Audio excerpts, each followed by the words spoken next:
Isang magandang umaga sa inyo mga kaibigan. Muli tayo nagbabalik.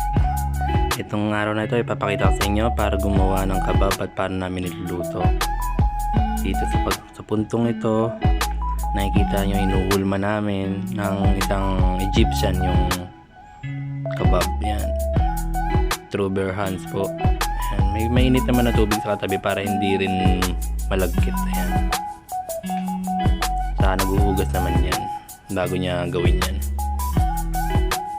Yan, nakikita nyo yung ginawa niya. Lahat lang siya yung gumawa niyan para isang form lang yung pagkagawa ng kabab natin.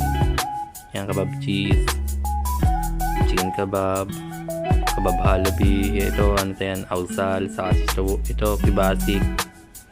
Ano yun, kabab na may kasamang pistachio.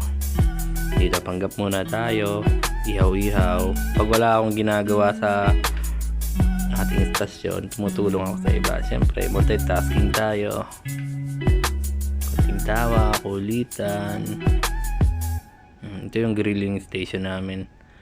Charcoal yung gamit namin dito, kaya maaamoy mo talaga yung pagka-grill niya. Napakabango. Malasa talaga yung sarap niya, hindi galing sa flame ng gas.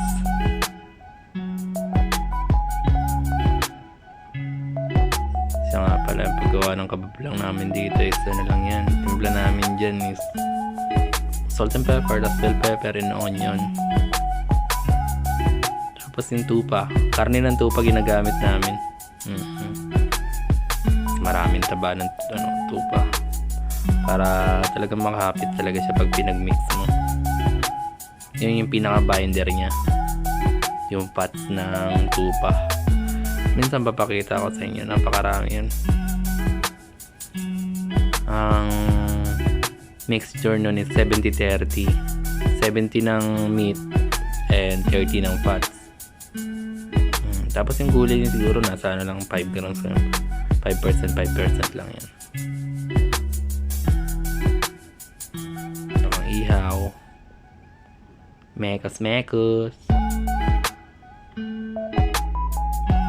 ko sa inyo. Ayan, yan, mixed grill tawag dito sa ginagawa ko na to. Sistawo, yan, which is yan yung kinakat natin sa umaga na press ng cubes. Tapos awsal, beef yan, beef skewers. Tapos yun, dalawang klase ng kabab, yung lamb saka chicken. Tinuturuan pa nga ako. Ganyan. Kasi mamaya may darating to daw. Okay, sabi niya. Ayusin ko daw yung yung uling.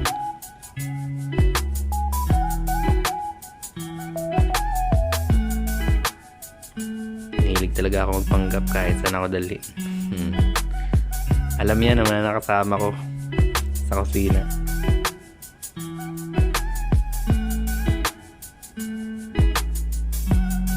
Daldal lang kasama ko yan. Yung Bengali yan Punong kwento. Tawag nila sa akin dyan mama. Kulit na mga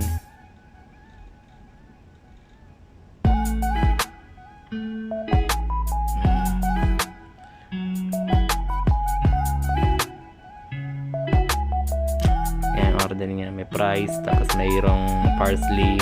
Ayan yung kasama ko hanggang ngayon kwento pa rin siya. Ayaw talaga paawat bagong promote kasi ito, kaka-promoted lang na to. Kaya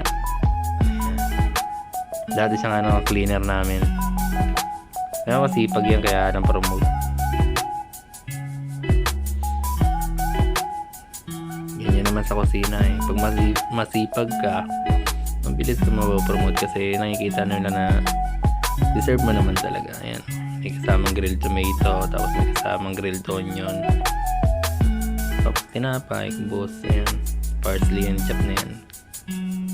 Yun lang, thanks, shoutout sa'yo Prim, bye, ingat lahat.